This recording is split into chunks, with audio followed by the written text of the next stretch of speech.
Good morning students, मैं अंकुर Kumar physics की class में आपका स्वागत करता हूं। लास्ट क्लास में हमने डिस्कस किया था इलेक्ट्रॉनों का उत्सर्जन, इमिशन ऑफ इलेक्ट्रॉन्स। तीन प्रकार से होता है। एक होता है वस्तुओं को गर्म करने पर, जिसको बोलते हैं तापायनिक उत्सर्जन। धातुओं को गर्म करते हैं तो तापायनिक उत्सर्जन होगा। अगर इन पर इलेक्ट्रोडों पर विद्युत क्षेत्र आरोपित किया जाए तो क्षेत्र उत्सर्जन कहलाता है। और तीसरा उत्सर्जन था यदि किसी धात्विक सतह को पराबैंगनी प्रकाश की उपस्थिति में रखें, प्रकाश की उपस्थिति में रखें तो उसे बोलते हैं प्रकाश विद्युत उत्सर्जन। तो प्रकाश विद्युत उत्सर्जन के बारे में पढ़ रहे थे हम लास्ट। तो प्रकाश विद्युत उत्सर्जन क्या होता है? देखो, प्रकाश विद्युत उत्सर्जन में जब किसी धातु सतह पर एक निश्चित नियत न्यूनतम आवृत्ति का प्रकाश, जब किसी धातु सतह पर एक निश्चित न्यूनतम आवृत्ति, एक निश्चित न्यूनतम आवृत्ति या इससे अधिक आवृत्ति या इससे अधिक आवृत्ति का प्रकाश आपतित करे तो धातु सतह से क्या उत्सर्जित होते हैं? इलेक्ट्रॉन उत्सर्जित होने लगते हैं। और इलेक्ट्रॉनों का यह उत्सर्जन क्या कहलाता है? प्रकाश विद्युत उत्सर्जन कहलाता है। अब यहां पर बात करी थी हमने कि एक निश्चित न्यूनतम आवृत्ति, एक नियत आवृत्ति का प्रकाश या इससे ज्यादा आवृत्ति का प्रकाश डालेंगे तभी इलेक्ट्रॉन उत्सर्जित होंगे, अन्यथा नहीं होंगे। अब यह आवृत्ति कौन सी आवृत्ति कहलाती है? जैसे एग्जांपल के लिए हम देखते हैं, एक धातु की सतह है। इस धातु की सतह पर प्रकाश आपतित हो रहा है, पराबैंगनी प्रकाश। तो ये किस रूप में आपतित होगा? फोटोन के रूप में। और जो फोटोन होते हैं इनकी ऊर्जा क्या होती है? E = hν। ये फोटोन की ऊर्जा होती है। जब धात्विक सतह पर एक नियत न्यूनतम आवृत्ति, देखो यहां पे ये आ रहा है तो ये जो न्यू दे रखी है, प्रकाश फोटोन आ रहा है ना, तो ये फोटोन है, इसके पास में क्या होती है? एक आवृत्ति होती है। और यदि इस आवृत्ति का मान एक नियत न्यूनतम आवृत्ति से ज्यादा हो, मान लो एक बेंचमार्क दे दिया, ये यहां से हम बेंचमार्क ले लेते हैं, इस बेंचमार्क से ज्यादा ये बेंचमार्क दे रखा है, यदि आवृत्ति इससे ज्यादा होगी यहां पर तो वो काम हो सकता है। और यदि आवृत्ति इस बेंचमार्क से कम होगी तो वो इलेक्ट्रॉनों का उत्सर्जन या फिर कोई भी काम होगा वो नहीं होगा। कैसे? यदि इस धातु सतह पर ये इलेक्ट्रॉन है, उत्तेजित अवस्था में, इस पर एक निश्चित न्यूनतम आवृत्ति का प्रकाश डालें, नियत न्यूनतम मान है, तो न्यूनतम मान से ये एनर्जी ग्रहण करके इलेक्ट्रॉन क्या हो जाएगा? यहां से उत्सर्जित हो जाएगा, एक्साइटेड होगा, उत्सर्जित होने के लिए तैयार हो जाएगा। इस नियत न्यूनतम आवृत्ति से ज्यादा आवृत्ति दे तो भी ये यहां से निकलने की संभावना रखता है। लेकिन यदि आवृत्ति का मान इससे कम कर दे, यदि आवृत्ति इस न्यूनतम आवृत्ति से कम हो तो इस स्थिति में इलेक्ट्रॉन का उत्सर्जन होगा वो नहीं होगा। अब एग्जांपल के लिए बताऊं, जैसे हमें बोर्ड एग्जाम में पासिंग मार्क लाने हैं तो 33%, 33% हमारा एक बेंचमार्क सेट कर दिया। हमें बोला गया कि एक व्यक्ति है, एक स्टूडेंट है, वो 33% मार्क्स लाता है तो वो क्या हो जाएगा? पास। मतलब वो न्यूनतम क्राइटेरिया होगा, न्यूनतम मान। अगर 33 से ज्यादा ला रहा है, 33 से ज्यादा मतलब उच्च आवृत्ति या इससे अधिक आवृत्ति, 33 से ज्यादा है, 40 ला रहा है, 60 ला रहा है, 90 ला रहा है, कितने भी लाओ तब वो क्या हो जाएगा? पास। लेकिन इस 33 मार्क्स से नीचे अगर वो मार्क्स लेके आ रहा है 33% से, इसका मतलब वो पास नहीं होगा, वो क्या होगा? फेल होगा। तो वो अगली क्लास में प्रमोट नहीं हो सकता। तो उसी प्रकार यदि नियत न्यूनतम आवृत्ति से अधिक आवृत्ति का प्रकाश डालें तो इलेक्ट्रॉन प्रमोट होकर यहां से क्या हो जाएंगे? उत्सर्जित हो जाएंगे। और यदि इस नियत न्यूनतम आवृत्ति से कम आवृत्ति का प्रकाश आपतित करें तो इलेक्ट्रॉनों का उत्सर्जन नहीं होगा। यही रीजन है। क्लियर है? तो इलेक्ट्रॉनों के उत्सर्जन के लिए एक नियत न्यूनतम आवृत्ति या इससे अधिक आवृत्ति के प्रकाश की आवश्यकता होती है। तो यह आवृत्ति कौन सी आवृत्ति कहलाती है? कि आवृत्ति का वह न्यूनतम मान जिससे अधिक आवृत्ति पर तो इलेक्ट्रॉन उत्सर्जित होते हैं और जिससे कम आवृत्ति पर इलेक्ट्रॉनों का उत्सर्जन नहीं हो, ऐसी आवृत्ति कहलाती है देहली आवृत्ति। थ्रेशोल्ड फ्रीक्वेंसी कौन सी आवृत्ति कहलाती है? देहली आवृत्ति। और देहली आवृत्ति को किससे लिखते हैं? न्यू नॉट से लिखते हैं। किससे लिखते हैं? न्यू नॉट, जीरो लगाते हैं यहाँ पे, न्यू नॉट बोलते हैं इसको, बोलते हैं थ्रेशोल्ड फ्रीक्वेंसी। ये होती है थ्रेशोल्ड फ्रीक्वेंसी। ठीक है? तो देहली आवृत्ति क्या होगी? वह नियत न्यूनतम आवृत्ति मान जिससे अधिक आवृत्ति पर धातु सतह से इलेक्ट्रॉनों का उत्सर्जन होने लगे तो वो नियत न्यूनतम आवृत्ति कौन सी आवृत्ति कहलाती है? देहली आवृत्ति। यदि दहली आवर्ती से कम आवर्ती का प्रकाश आपतित करें धातु सतह पर तो इलेक्ट्रॉनों का उत्सर्जन नहीं होता है। तो वो नियत न्यूनतम आवर्ती मान क्या कहलाती है? दहली आवर्ती। तो यहां पर एक पॉइंट समझ में आता है हमें कि प्रकाश विद्युत उत्सर्जन में किसी धातु सतह से इलेक्ट्रॉनों के उत्सर्जन के लिए कम से कम कौन सी आवर्ती का प्रकाश चाहिए? कम से कम हमें दहली आवर्ती का प्रकाश चाहिए, अन्यथा इलेक्ट्रॉन का उत्सर्जन नहीं होगा। ठीक है, अब आगे बात करते हैं। अब मान लो यदि इस धातु सतह पर दहली आवर्ती का प्रकाश आपतित करें तो धातु सतह से इलेक्ट्रॉन क्या होंगे? उत्सर्जित होंगे। और ये इलेक्ट्रॉन उत्सर्जित हो रहे हैं वो किसकी उपस्थिति में हो रहे हैं? प्रकाश की उपस्थिति में। तो प्रकाश की उपस्थिति में इलेक्ट्रॉनों का उत्सर्जन, उत्सर्जित इलेक्ट्रॉन कौन से इलेक्ट्रॉन कहलाते हैं? फोटो इलेक्ट्रॉन कहलाते हैं। फोटो इलेक्ट्रॉन, क्योंकि ये फोटोन आपतित होगा और फोटोन के कारण इलेक्ट्रॉनों का उत्सर्जन हो तो ये इलेक्ट्रॉन कौन से इलेक्ट्रॉन कहलाएंगे? Photo electron. और इन फोटो इलेक्ट्रॉनों के कारण बहने वाली धारा होगी, उसे बोलते हैं हम प्रकाश विद्युत धारा। और इसी प्रभाव को हम क्या कहते हैं? प्रकाश विद्युत प्रभाव कहते हैं। तो ये था हमारा प्रकाश विद्युत उत्सर्जन। क्लियर हो गया आपको? अब हम आगे चलते हैं, हमारा नेक्स्ट टॉपिक है। तो अब इस प्रकाश विद्युत प्रभाव को समझने के लिए कुछ साइंटिस्टों ने अपने एक्सपेरिमेंट किए। यहां पर देखो, प्रकाश विद्युत उत्सर्जन में हमें प्रकाश विद्युत धारा और प्रकाश विद्युत प्रभाव, यह प्रभाव क्या कहलाता है? प्रकाश विद्युत प्रभाव कहलाता है। तो इस प्रभाव को समझने के लिए विभिन्न साइंटिस्टों ने अपने अलग अलग प्रयोग किए थे। तो उन प्रयोगों को हम डिटेल से पढ़ेंगे। तो उनमें सबसे पहले साइंटिस्ट थे हर्ट्ज। और हर्ट्ज ने क्या किया? अपना परीक्षण किया, जिसे बोला गया हर्ट्ज का परीक्षण। जब ये हर्ट्ज ने अपना परीक्षण कर लिया और ये फेल हो गए, उसको व्याख्या नहीं कर सके, तो उसके बाद में इसके बाद में दो साइंटिस्ट हो रहे थे, लेनार्ड व हॉलवाक्स। लेनार्ड व हॉलवाक्स। तो ये जो साइंटिस्ट थे इन्होंने भी अपने एक्सपेरिमेंट किए और इसके आधार पर प्रकाश विद्युत प्रभाव के बारे में जो जो इन्होंने परीक्षण या जानकारियां प्राप्त की उनको शेयर किया, तो उनके बारे में हम देखेंगे। तो सबसे पहले हम देखते हैं हर्ट्ज का परीक्षण। अब हर्ट्ज ने अपना परीक्षण किया तो वो किस आधार पर किया उसके बारे में देखते हैं। तो यहां पर एक विसर्जन नलिका ली गई जिसको स्फुरलिंग नलिका भी बोलते हैं और स्फुरलिंग विसर्जन भी बोला जाता है। क्लियर है? हर्ट्ज ने अपना परीक्षण किया तो पहला जो पॉइंट आता है वो है हर्ट्ज का परीक्षण। हर्ट्ज ने क्या लिया? एक स्फुरलिंग विसर्जन लिया। एक कांच की निर्वात नली ली। निर्वात नली स्फुरलिंग विसर्जन के लिए ये इस तरीके से निर्वात नली थी। इस निर्वात नली पर हर्ट्ज ने उच्च विद्युत क्षेत्र आरोपित किया, क्योंकि कैथोड से इलेक्ट्रॉनों का उत्सर्जन कराना है। यहाँ पे कैथोड है, धात्विक कैथोड इस तरीके से, ये C है कैथोड जो कि नेगेटिव टर्मिनल होता है, और ये होता है एनोड, इस साइड ले लिया एनोड, और ये होता है कौन सा? Positive terminal. क्लियर है? एनोड हमेशा फिजिक्स में पॉजिटिव होता है और कैथोड नेगेटिव। इसको जब बैटरी से जोड़ दिया, यहां पर बैटरी से जोड़ा तो कैथोड को नेगेटिव टर्मिनल से और एनोड को पॉजिटिव टर्मिनल से जोड़कर विद्युत क्षेत्र आरोपित किया गया। और विद्युत क्षेत्र आरोपित करते हैं तो कौन सा उत्सर्जन होता है? विद्युत उत्सर्जन। क्लियर है? अब जैसे ही यहां से विद्युत धारा प्रवाहित हुई तो ये सर्किट पूरा नहीं है। क्यों? क्योंकि तार नहीं जुड़ा हुआ, और जब पूरा तार जुड़ा होता है तभी विद्युत धारा प्रवाहित होती है, अन्यथा विद्युत धारा प्रवाहित नहीं होगी। मान लो सपोज करो यहां से हमने पंखे का तार जोड़ दिया और बीच में से कट कर रखा है, स्विच ऑन कर दिया, विद्युत धारा गई लेकिन पंखे तक नहीं पहुंची। क्यों? विद्युत धारा इधर से पॉजिटिव टर्मिनल से गई लेकिन यहां पे तार ही नहीं है, तो कैसे जाएगी विद्युत धारा?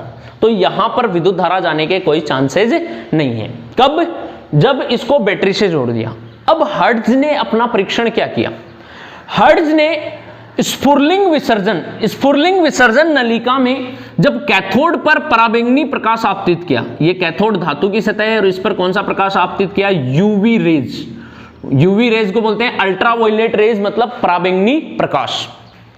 जब कैथोड पर पराबैंगनी प्रकाश आपतित किया तो धात्विक कैथोड से इस पराबैंगनी प्रकाश की आवृत्ति, वो दहली आवृत्ति का प्रकाश आपतित किया, तो यहां से कुछ इलेक्ट्रॉनों को क्या हुआ? उत्सर्जन हुआ।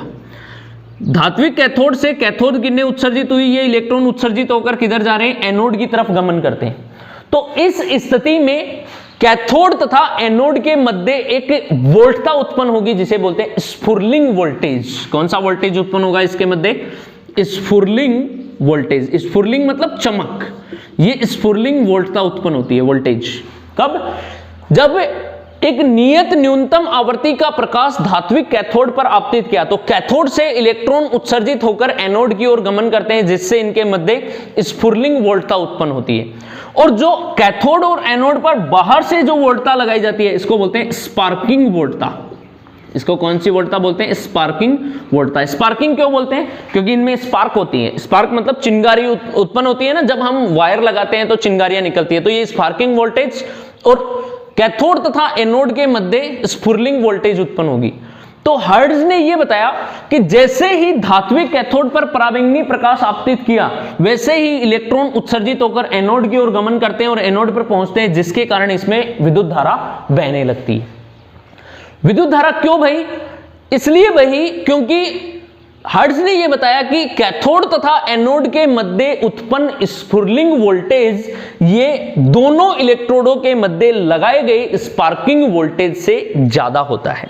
जब स्फुरलिंग वोल्टेज का मान स्फुरलिंग वोल्टेज स्पार्किंग वोल्टेज से क्या हो जाएगा? ज्यादा हो जाएगा, तो इस स्थिति में इसमें क्या बहेगी? विद्युत धारा बहेगी। और इसमें विद्युत धारा बहेगी तो प्रकाश के कारण बहने वाली धारा कौन सी होगी? प्रकाश विद्युत धारा। यह बात किसने बताई थी? हर्ट्ज ने, कि स्फुरलिंग वोल्टता कैथोड तथा एनोड के मध्य स्फुरलिंग वोल्टता दोनों इलेक्ट्रोडों के मध्य लगाई गई स्पार्किंग वोल्टता से क्या होती है? ज्यादा होती है। लेकिन इसकी व्याख्या करने में असफल हो गया, इसको समझाने में असफल हो गया, हर्ट्ज बता नहीं पाए।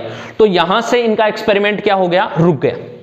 इन्होंने ये बात तो बता दी कि स्फुरलिंग वोल्टेज है वो स्पार्किंग वोल्टता से ज्यादा होता है, इसके कारण इसमें स्पार्किंग वोल्टता ये होती है, ये वोल्टेज जो लगाते हैं ना वो वाले, जिसके कारण इलेक्ट्रॉन यहां पे पहुंचते हैं एनोड पर। अगर मान लो ये वोल्टेज ज्यादा होता, अगर ये स्पार्किंग वोल्टेज इसका वोल्टेज ज्यादा होता तो ये इलेक्ट्रॉन यहां पे पहुंच ही नहीं पाते। क्यों? क्योंकि आवेश का प्रवाह हमेशा उच्च विभव से निम्न विभव की तरफ होता है। अगर मान लो सपोज करो स्पार्किंग वोल्टता यहां वाली वोल्टेज ज्यादा होती, ये वोल्टेज क्या होता? ज्यादा। ये ज्यादा होता तो कैथोड पर जो पराबैंगनी प्रकाश के कारण निकलने वाला वोल्टेज कम होता, तो ज्यादा वोल्टेज से कम की तरफ क्या जाता है? आवेश, लेकिन कम से ज्यादा की तरफ नहीं आ पाता।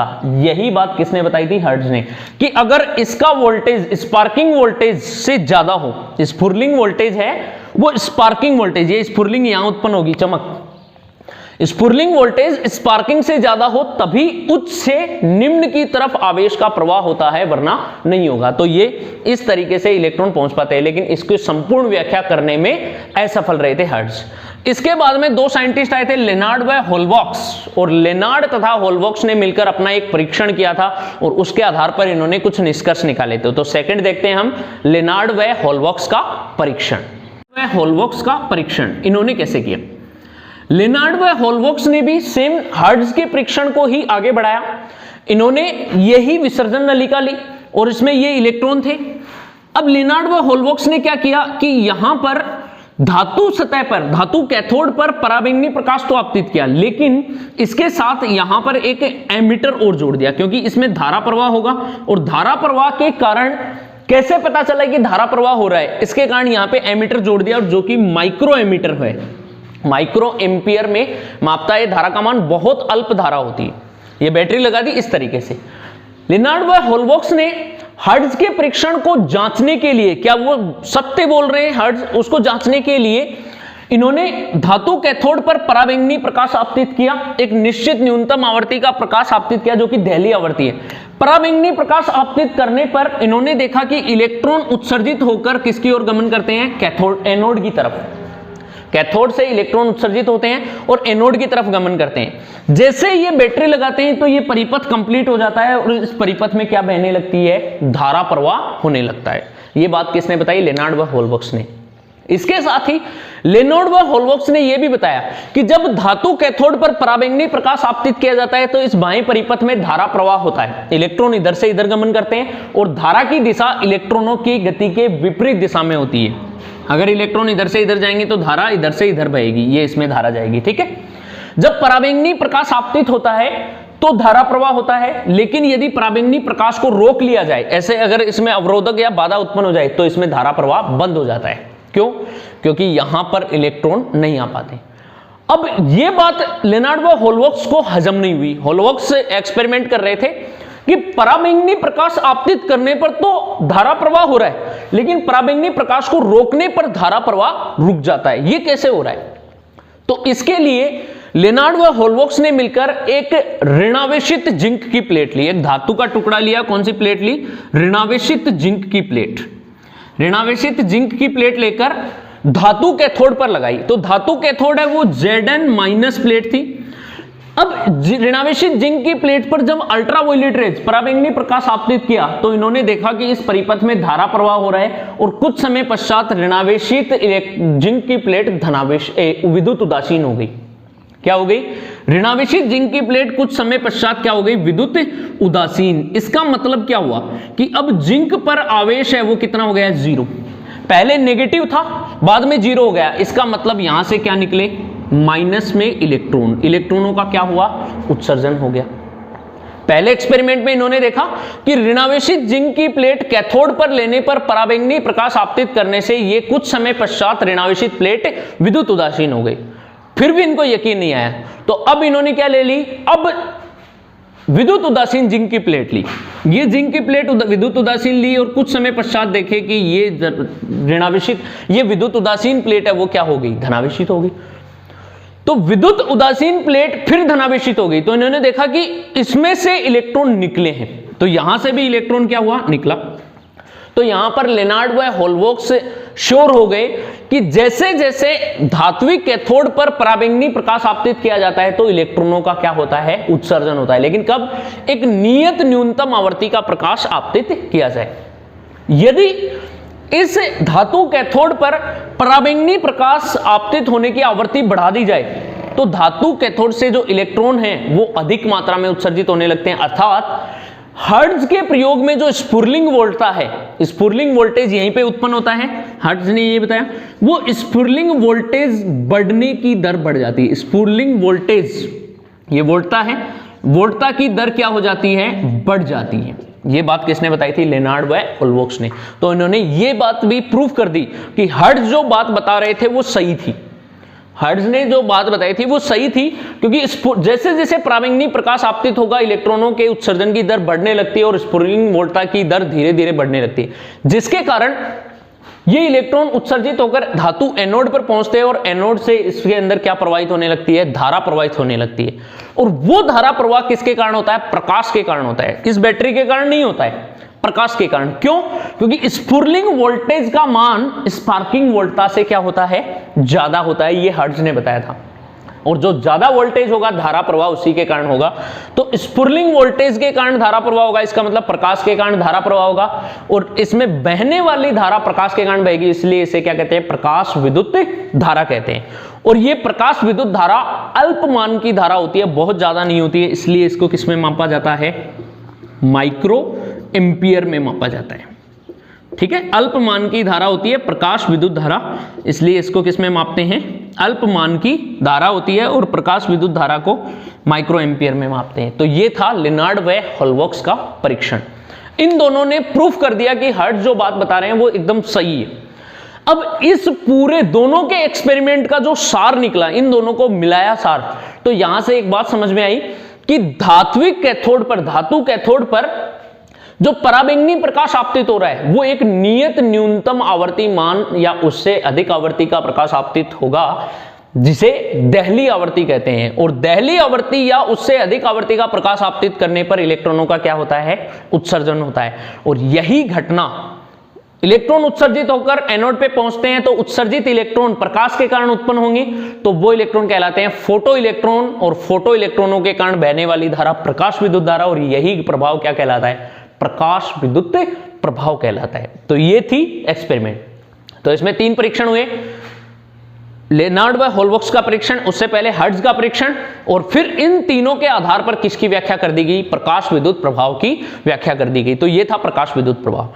अब प्रकाश विद्युत प्रभाव में कौन कौन सी घटनाएं होती है, किस तरीके से इलेक्ट्रॉन उत्सर्जित होते हैं, किस तरीके से इनकी ऊर्जा और तीव्रता का प्रभाव होता है, उसके बारे में देखते हैं। तो हमारा तीसरा पॉइंट होगा प्रकाश विद्युत प्रभाव। प्रकाश विद्युत प्रभाव में जो धातु कैथोड होता है वो कुछ धातुओं का बना होता है। उन धातुओं में मोस्ट कॉमनली यूज करते हैं वो होती है क्षार धातुएं।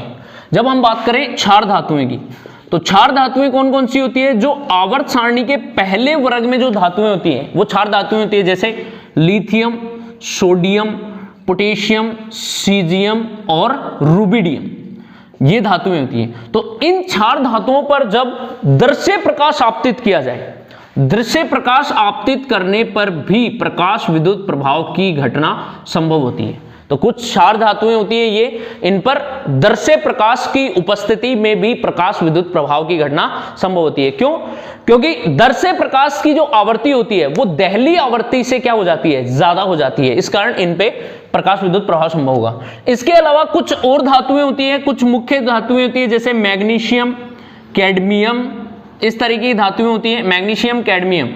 तो इन धातुओं पर जब हम कम तरंग दैर्ध्य का पराबैंगनी प्रकाश आपतित करें, कम तरंग दैर्ध्य का पराबैंगनी प्रकाश, जिनकी तरंग दैर्ध्य कम है तो आवृत्ति क्या होगी? उच्च। और कौन सा प्रकाश? अल्ट्रावायलेट रेज, पराबैंगनी प्रकाश आपतित करें, तो इन पर भी क्या हो सकता है? प्रकाश विद्युत प्रभाव की घटना संभव होती है। मैग्नीशियम, कैडमियम और जिंक, क्योंकि जिंक हमने लिया था अभी लेनार्ड व होलबॉक्स के परीक्षण में, तो इनमें क्या हो सकता है कि कम तरंग दैर्ध्य के प्रकाश से भी प्रकाश विद्युत प्रभाव, जो कि पराबैंगनी प्रकाश होता है, उससे प्रकाश विद्युत प्रभाव की घटना हो सकती है। अब हम बात करते हैं प्रकाश विद्युत प्रभाव का प्रायोगिक अध्ययन कैसे किया जाता है, उसकी प्रायोगिक व्याख्या और प्रकाश विद्युत प्रभाव के जो प्रायोगिक व्याख्या करने पर उसके जो परिणाम मिलते हैं, उन परिणामों की व्याख्या किस तरह से करेंगे और उसके निष्कर्ष क्या निकलते हैं, मतलब पूरा प्रयोग करेंगे। तो हम बात करेंगे प्रायोगिक अध्ययन पर, प्रकाश विद्युत प्रभाव का प्रायोगिक अध्ययन।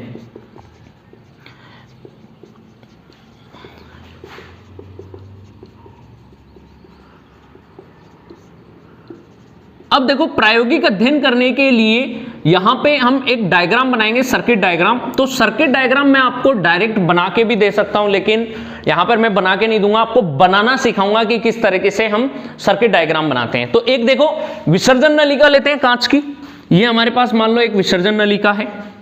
इस विसर्जन नलिका में 2 कैथोड लगे हो, एक कैथोड और एक एनोड, 2 इलेक्ट्रोड लगे होते हैं। ये यहाँ पे कैथोड मान लेते हैं, इस तरीके से दिया हुआ है धात्विक कैथोड, और एक एनोड है वो यहाँ पे लगा हुआ है, इस तरीके से ये एनोड लगा हुआ है, ठीक है। ये 2 इलेक्ट्रोड हो गए। कैथोड को हम किससे लिखते हैं? C से। ये कैथोड होता है, C से डिनोट करते हैं और इसकी वैल्यू क्या होती है? नेगेटिव टर्मिनल होता है। और ये होता है एनोड, एनोड को हम रिप्रेजेंट करते हैं A से और इसकी वैल्यू पॉजिटिव टर्मिनल होगा, एनोड। क्लियर है? इन दोनों इलेक्ट्रोडों को हम जोड़ देते हैं एक दिक् परिवर्तक से। दिक् परिवर्तक क्या होता है? जो कि इसके टर्मिनल को चेंज कर सके।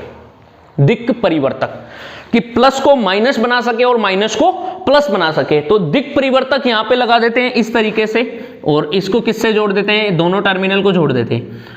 अब प्रकाश विद्युत प्रभाव की घटना करेंगे तो प्रकाश के कारण विद्युत धारा बहेगी, और विद्युत धारा का मापन करने के लिए हमें क्या लगाना होगा? एक एमीटर लगाना होगा, क्योंकि प्रकाश विद्युत धारा होती है वो अल्पमान की धारा होती है, इसलिए कौन सा एमीटर लगाते हैं? माइक्रो एमीटर, जो कि कहां पर लगता है? श्रेणी क्रम में। अब एक बात ध्यान देना कि माइक्रो एमीटर है वो श्रेणी क्रम में क्यों लगाते हैं? क्योंकि विद्युत धारा का मापन श्रेणी क्रम में किया जाता है। श्रेणी क्रम में धारा नियत होती है, जबकि समांतर क्रम में कौन नियत होता है? वोल्टेज। आपने 10th क्लास में ये पढ़ा होगा, और यहां पर भी हमारे फिजिक्स में चलेंगे, तो जब चैप्टर आएंगे वो उसमें मैं डिस्कस करूंगा, बताऊंगा आपको कि श्रेणी क्रम में तो क्या नियत होती है? विद्युत धारा नियत होती है, और समांतर क्रम में क्या नियत होता है? वोल्टेज। तो हमेशा एम्पियर एमीटर को, एम्पियर एमीटर, जो एम्पियर मापते हैं धारा, एमीटर को श्रेणी क्रम में लगाया जाता है और वोल्ट मीटर को समांतर क्रम में लगाया जाता है। तो इसके श्रेणी क्रम में यहां पे लगा देते हैं हम क्या? एक माइक्रो एमीटर यहां पे लगा देते हैं, माइक्रो एमीटर लगा दिया श्रेणी क्रम में, जो कि धारा का मापन करेगा। यहां पर दिक् परिवर्तक है, तो ये लो दिक् परिवर्तक से इसको जोड़ देते हैं। ये एक वायर इस तरीके से कनेक्ट कर देते हैं ताकि ये एक दूसरे में टच नहीं हो, इसके ऊपर से जा रहा है। ये दोनों पिन ऐसी है कि इसको उठा के इस पे लगा देंगे, इसको उठा के इस पे लगा देंगे, ताकि पॉजिटिव नेगेटिव अलग अलग हो जाएंगे। दिक् परिवर्तक को किससे जोड़ते हैं? एक विभव विभाजक से जोड़ देते हैं। यहां पे एक विभव विभाजक लगा होता है, ये लो विभव विभाजक, जो कि वोल्टेज को क्या करता है? मेंटेन करता है। विभव विभाजक होता है वो क्या करेगा? वोल्टेज को बदलता रहता है, उसको मेंटेन करना, कम ज्यादा करना, वो विभव विभाजक की सहायता से किया जाता है। ये इस तरीके से रहता है। इस पे विभव विभाजक पे ये टर्मिनल इस तरीके से जोड़ देते हैं आगे की तरफ, और यहां पे किससे जोड़ दिया जाता है, बैटरी से जोड़ दिया जाता है। तो देखो ये वाला टर्मिनल पहले किससे जुड़ रहा है, ये वाला टर्मिनल जुड़ रहा है पॉजिटिव से, तो बैटरी का पॉजिटिव सिरा इधर, फिर नेगेटिव पॉजिटिव नेगेटिव, फिर इस तरीके से पॉजिटिव नेगेटिव, फिर यहाँ पे लगा देते हैं हम कुंजी की, और इस तरीके से ये पूरा सर्किट हमारा कंप्लीट कर लेते हैं। ठीक है, ये होती है बैटरी बी, इसको बोलते हैं बैटरी। प्लस माइनस टर्मिनल होते हैं, ये वाला माइनस होता है, ये वाला प्लस होता है। देखो प्लस किससे जुड़ा हुआ है, यहां से जाके इस पे जा रहा है, और ये किससे जुड़ा हुआ है, पॉजिटिव से, तो प्लस इससे जोड़ दिया, और नेगेटिव वाला दूसरे से, बाद में चेंज कर सकते हैं। विभव विभाजक होता है, ये रियो स्टेट होता है विभव विभाजक। ठीक है, विभव विभाजक का सिंबल यही होता है, रियो स्टेट। इसको इस तरीके से लिखते हैं, और ऊपर से एरो का निशान होता है चलने वाला, जिसको हम बदल सकते हैं। अब ये इस तरीके से हो गया। अब इस सर्किट को हम क्या करते हैं, यहां से ही कनेक्ट करना है, तो ये वायर देखो, ये तो पॉजिटिव वाला इधर कनेक्ट हो गया, लेकिन ये वाला है वो नेगेटिव वायर को इससे कनेक्ट करेंगे, नेगेटिव वाले से। बैटरी का नेगेटिव सिरा ये ना कनेक्ट हो गया। अब क्या करना है, धारा का मापन करने के लिए माइक्रो एम्पियर को श्रेणी में लगा दिया। अब हम किसका मापन करेंगे, वोल्टेज का भी तो मापन करेंगे, और वोल्टेज का मापन करने के लिए हमें लेना होगा वोल्ट मीटर, और वोल्ट मीटर को कौन से क्रम में लगाया जाता है, समांतर क्रम में। तो इसका समांतर क्रम देखते हैं कौन सा है, बैटरी या विभव विभाजक के समांतर क्रम में, मतलब इन दोनों टर्मिनल के बीच में। तो यहां पर आप क्या लगा दोगे, वोल्ट मीटर को लगा दोगे, और ये यहां पे कनेक्ट कर दिया, एक सिरा इधर लगा दिया, एक सिरा इधर लगा दिया, ये इसके समांतर क्रम में आ गया। श्रेणी क्रम में लगाते हैं तो वायर के बीच में लगाते हैं, और समांतर क्रम में लगाते हैं तो वायर का साथ में एक टर्मिनल एक साइड और दूसरा टर्मिनल दूसरी साइड कनेक्ट कर देंगे, तो ये हो जाएगा किसमें, समांतर क्रम में। तो ये हमारा जो डायग्राम बन के आया है वो है प्रकाश विद्युत प्रभाव का प्रायोगिक अध्ययन करने के लिए बना है। अब यहां पे एक फिल्टर लगा होता है, फिल्टर मतलब यहां पे एक सिरा लगा होता है, खुला जगह छोड़ देते हैं, इसमें फिल्टर लगाने की जगह होती है। फिल्टर मतलब जो पराबैंगनी प्रकाश आता है ऊपर से सूर्य का, उस प्रकाश के रंग को बदलना। बार बार हम फिल्टर को निकालकर, जैसे यहाँ पे लाल रंग का फिल्टर डाल देंगे, लाल रंग की स्लाइड डाल देंगे, तो इसमें आने वाला प्रकाश है वो नीचे कौन से रंग का आएगा, लाल का। इसको हटा के नीले रंग का डालना है तो नीले रंग की स्लाइड डाल दो, ऊपर से प्रकाश आएगा वो नीचे किसका आ जाएगा, नीले का। तो इस प्रकार से हम अलग अलग रंगों की अलग अलग तरंग दैर्ध्य के प्रकाश को धातु कैथोड पर आपतित कर सकते हैं। अब ऊपर से यदि पराबैंगनी प्रकाश आपतित किया जाएगा, यहां से क्या होगा, पराबैंगनी प्रकाश आपतित करेंगे, ये होता है यूवी रेज, पराबैंगनी प्रकाश। और ये जो लगा होता है वो क्या होता है, फिल्टर, ताकि प्रकाश को बदल सके, फिल्टर इस तरीके से। तो ये हमारा जो डायग्राम है वो कौन सा है, प्रकाश विद्युत प्रभाव का प्रायोगिक अध्ययन करने के लिए। अब यहां पे ये जो लगा होता है इसको क्या बोलते हैं, दिक् परिवर्तक। ये रहता है ये इस तरीके से, इसको बोला जाता है दिक् परिवर्तक। दिक् परिवर्तक क्या काम करता है, इसके वोल्टेज के टर्मिनल को चेंज करना। इसको उठा के इधर ले आएंगे तो ये वाला किस पे आ जाएगा, पॉजिटिव पे, और इसको उठा के उधर ले जाएंगे तो ये किस पे आ जाएगा, नेगेटिव पे। मतलब इनके वोल्टेज को चेंज करना। तो ये होता है प्रकाश विद्युत प्रभाव के प्रायोगिक अध्ययन का परिपथ चित्र। अब इसकी व्याख्या देखते हैं कि किस तरीके से होगी, और इसमें किस तरीके से ये वर्किंग होगी, इसकी किस तरीके से काम करेगा, उन सब के बारे में डिटेल से देखते हैं। पर देखना इसकी बनावट ये हमने देख ली किस तरीके से होगा। तो यहां पर जो मेन कंपोनेंट है उनका क्या यूज होगा, तो कैथोड और एनोड दोनों को बैटरी के टर्मिनल से जोड़ते हैं। तो एनोड को हमेशा उच्च विभव पर रखा जाता है। देखो एनोड पॉजिटिव से जुड़ा हुआ है इधर से होके इस तरीके से, तो बैटरी के पॉजिटिव टर्मिनल पे एनोड को जोड़ेंगे, उच्च विभव पर रखेंगे। तो जब पराबैंगनी प्रकाश आपतित किया जाएगा तो यहां से क्या उत्सर्जित होंगे, इलेक्ट्रॉन। तो उत्सर्जित इलेक्ट्रॉन जब एनोड उच्च विभव पर होगा तो ये इलेक्ट्रॉनों को क्या कर लेगा, अपनी ओर आकर्षित कर लेगा। तो ये इसका काम होता है। फिर फिल्टर, यहां पे ये फिल्टर लगा होता है। तो फिल्टर होते हैं वो अलग अलग रंग के होते हैं, फिल्टर के अलग अलग रंग के होते हैं, अलग अलग रंग के क्यों लेते हैं यूज में, क्योंकि हमें पराबैंगनी प्रकाश की आवर्ती चेंज करनी है। आवर्ती चेंज करके आवर्ती का प्रभाव देखेंगे किस पर, प्रकाश विद्युत धारा पर। क्यों, क्योंकि ये एक्सपेरिमेंट होगा तो इसमें प्रकाश विद्युत धारा बहेगी, और प्रकाश विद्युत धारा पर हम अलग अलग प्रभाव देखेंगे। किस किस का प्रभाव देखेंगे प्रायोगिक अध्ययन में, सबसे पहले हम बात करेंगे प्रकाश विद्युत धारा पर तीव्रता का प्रभाव। प्रकाश विद्युत धारा पर तीव्रता का प्रभाव, तो तीव्रता का प्रभाव किस तरीके से होगा उसके बारे में देखेंगे। तीव्रता कैसे होगी, यहां पर पराबैंगनी प्रकाश की तीव्रता मतलब उसकी शार्पनेस, कई बार देखते हैं ना धूप ज्यादा आ रही है और कई बार कम आती है। जब धूप कम आ रही होती है तो इसका मतलब सूर्य चुभता, वो गर्मी हमें चुभती नहीं है। जब गर्मी नहीं चुभेगी तो हम बोल सकते हैं कि उसकी तीव्रता क्या है, कम। और कई बार धूप इतनी तेज आती है कि बाहर निकलते ही चुभन होती है ऐसे, तो वो उसकी तीव्रता मतलब शार्पनेस बढ़ जाती है, तो तीव्रता क्या होगी, ज्यादा होगी। तो उस तीव्रता का प्रकाश विद्युत धारा पर क्या प्रभाव पड़ेगा कि जब इससे एनोड से इलेक्ट्रॉन उत्सर्जित होंगे कैथोड से एनोड की तरफ, तो इसमें एक धारा बहेगी प्रकाश विद्युत धारा, उस पर तीव्रता का क्या प्रभाव पड़ेगा उसके बारे में डिटेल से देखेंगे। दूसरा, प्रकाश विद्युत धारा पर आवर्ती का प्रभाव। प्रकाश विद्युत धारा पर आवर्ती का प्रभाव, आवर्ती कैसे प्रभावित करेगी। अब आवर्ती का प्रभाव है जनरली वो इस पे नहीं देखा जाता है प्रकाश विद्युत धारा पर, विभव पर देखते हैं। किस पे देखा जाता है, विभव, वोल्टेज, क्योंकि यहां पर एक वोल्टेज लगा हुआ है, तो इस विभव पर आवर्ती का प्रभाव देखते हैं। निरोधी विभव पर आवर्ती का प्रभाव देखेंगे। निरोधी क्यों बोलते हैं उसके बारे में डिटेल से डिस्कस करेंगे।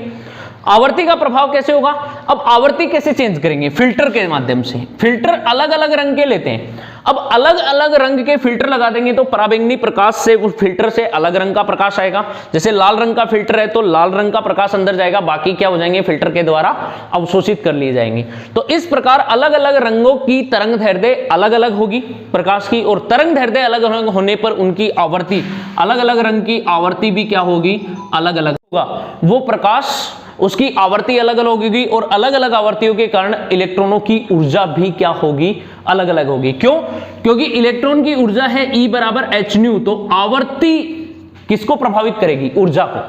तो इलेक्ट्रॉनों की जो ऊर्जा होगी वो आवर्ती पर निर्भर करती है, और अलग अलग ऊर्जा के इलेक्ट्रॉन जाएंगे, और ऊर्जा से क्या प्रभावित होगा, विभव। तो विभव पर आवर्ती का प्रभाव देखेंगे डिटेल से। तीसरा देखेंगे निरोधी विभव का विद्युत धारा पर प्रभाव। निरोधी विभव का विद्युत धारा पर प्रभाव क्या पड़ेगा, विद्युत धारा मतलब प्रकाश विद्युत धारा पर प्रभाव, तो इसके बारे में देखेंगे। अगर मान लो इस बैटरी के वोल्टेज को हम विभव विभाजक की सहायता से बदलते हैं तो इस प्रकाश विद्युत धारा पर क्या प्रभाव होगा, ये प्रयोग हम इसमें देखते हैं प्रायोगिक अध्ययन में। जब प्रकाश विद्युत प्रभाव का देखेंगे, ये हम बात करेंगे नेक्स्ट लेक्चर में। यहां पर एक बात और बताना चाह रहा हूं मैं आपको कि जब धातु कैथोड इन 4 धातुओं का, और कुछ धातुएं हैं, ये कुछ धातुएं हैं, जब इनके बने हों तो इन पर पराबैंगनी प्रकाश या दर्शय प्रकाश आपतित करने पर क्या उत्पन्न होंगे, यहां से इलेक्ट्रॉनों का क्या उत्सर्जन होता है। और ऐसे पदार्थ है, ये कौन से पदार्थ कहलाते हैं, ये प्रकाश संवेदी पदार्थ कहलाते हैं। कौन से पदार्थ कहलाते हैं, प्रकाश संवेदी पदार्थ। वे पदार्थ जिन पर पराबैंगनी प्रकाश आपतित होने पर इलेक्ट्रॉन उत्सर्जित हों, तो ऐसे पदार्थ प्रकाश संवेदी पदार्थ या प्रकाश सुग्राही पदार्थ कहलाते हैं। इनको बोलते हैं प्रकाश सुग्राही पदार्थ। तो आज के लेक्चर में हम इतना ही करते हैं। नेक्स्ट लेक्चर में इसका प्रायोगिक अध्ययन और डिटेल से इनके बारे में पढ़ेंगे। तो आज के लेक्चर में इतना ही। आप वीडियो को देखते रहिए, लाइक कर दीजिए और चैनल को सब्सक्राइब करना तो बिल्कुल भी मत भूलिएगा। Thank you, have a nice day.